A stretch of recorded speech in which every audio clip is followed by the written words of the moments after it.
আমি doctor GWM Zahidul Hasan, associate consultant, emergency medicine বিভাগে কর্মরত আছি ইউনিকো হসপিটাল পিএলসিতে। রমজানে দীর্ঘ সময় আসলে না খেয়ে থাকার কারণে আমাদের শরীরে কিছু পরিবর্তন পরিলক্ষিত হয়। তার মধ্যে প্রথম কারণ হচ্ছে ডিহাইড্রেশন বা পানি শূন্যতা। এছাড়াও যেমন ব্লাড সুগার কমে যেতে পারে, বিশেষ করে ডায়াবেটিস রোগীরা সাধারণত ব্লাড সুগার কমে যাওয়ার একটা সমস্যা এই সময় হয়। এছাড়া মাথা ঘোরা, দুর্বলতা, ক্লান্তি অনুভব করা, বিকজ অনেকক্ষণ ফাস্টিং থাকার কারণে এ ধরনের সমস্যা হয়। এছাড়া আমরা সাধারণত রমজান মাসে বেশি বেশি ভাজা পোড়া খেয়ে থাকি। তৈলাক্ত জিনিস খাওয়ার কারণে আমাদের পেপটিক আলসার ডিজিজ, সেটার সাথে গ্যাস্ট্রাইটিসের আসলে সমস্যাটা খুব বেশি পরিলক্ষিত হয়। এছাড়া রমজানে আরেকটা বড় সমস্যা হয় যে ঘুমের সার্কেলটা নষ্ট হয়ে যায়। তো ঘুমের সার্কেলটা নষ্ট হওয়ার কারণে আমাদের শরীরে কিছু প্রতিক্রিয়া দেখা দেয়, বিশেষ করে যারা বৃদ্ধ এবং যারা অনেক দিন যাবৎ রোগ শোকে ভুগতেছেন, তাদের কিন্তু এই প্রবলেমটা বেশি দেখা দেয়। আরেকটা জিনিস বেশি হয়, সেটা হচ্ছে যে রমজানের সময় দুর্ঘটনার সম্ভাবনাটা বেশি থাকে।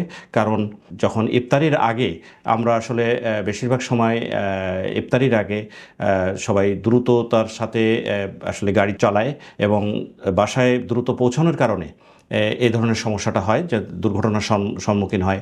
এছাড়া রান্নাঘরের দুর্ঘটনাও এটা পরিলক্ষিত হয়।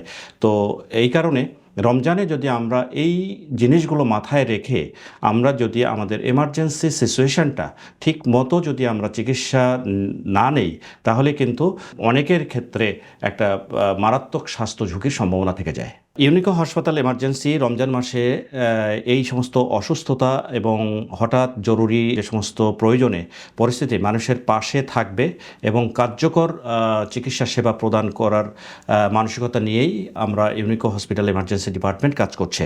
তো ইউনিকো এমার্জেন্সি আমাদের এটা 24 ঘন্টা খোলা থাকবে। এখানে আমাদের সব সময়ের জন্যে এখানে specialist doctor, emergency expert doctor, nurses, paramedics সহ যাবতীয় সাপোর্ট আমরা এই রমজান মাসে অন্য বছরের সারা বছরের ন্যায় রমজান মাসেও আমরা এটা সমানভাবে আমরা এই সার্ভিসটা দিয়ে যাব।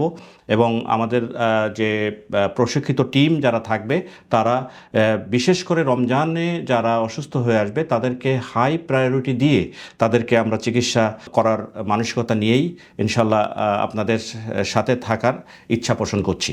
দেখুন, জরুরি অবস্থায় রোজা ভাঙা কিন্তু ইসলাম সম্মত এবং জীবন রক্ষাই কিন্তু সর্বোচ্চ। ইসলাম কিন্তু জীবন রক্ষা করাটাই হচ্ছে সর্বোচ্চ অগ্রাধিকার দিয়ে থাকে। তাই যারা আমরা এই রমজান মাসে সিক থাকব বা গুরুতর অসুস্থ থাকবে, তারা কিন্তু এটা মাথায় রাখবো, যদি প্রয়োজন হয় রোজা সেক্ষেত্রে ভেঙে আমরা কিন্তু চিকিৎসা সেবাটা নিব। পরবর্তীতে ইনশাল্লাহ যখন সুস্থ থাকবে তখন সেটাকে পূরণ করা যায়। আরেকটা জিনিস আমি পরামর্শ দিব সবাইকে রমজান মাসে, সেটা হচ্ছে যে আপনারা কেউ সেহরি বাদ দিবেন না। সেহরি সবাই ঠিক মতো করবেন। ইফতারি থেকে সেহরি পর্যন্ত প্রচুর পরিমাণে পানি খাবেন, কিছুক্ষণ পর পর পানি খাবেন। অতিরিক্ত ভাজা পোড়া এটাকে অ্যাভয়েড করবেন এবং ইফতারিতে আপনারা ফ্রেশ ফ্রুট জুস খাওয়ার চেষ্টা করবেন এবং পরবর্তীতে নামাজের পরে বা কিছুক্ষণ 1 ঘন্টা 1.5 ঘন্টা পরে আপনারা মূল খাবার খাবেন, এটাই পরামর্শ। আর যারা অতিরিক্ত দীর্ঘদিন যাবৎ যারা রোগ ভোগ করছেন, তাদের ব্যাপারে পরামর্শ হচ্ছে যে তারা অবশ্যই ডক্টরের পরামর্শ অনুযায়ী তারা রোজা রাখবেন। তো এটুকুই আজকের মতো।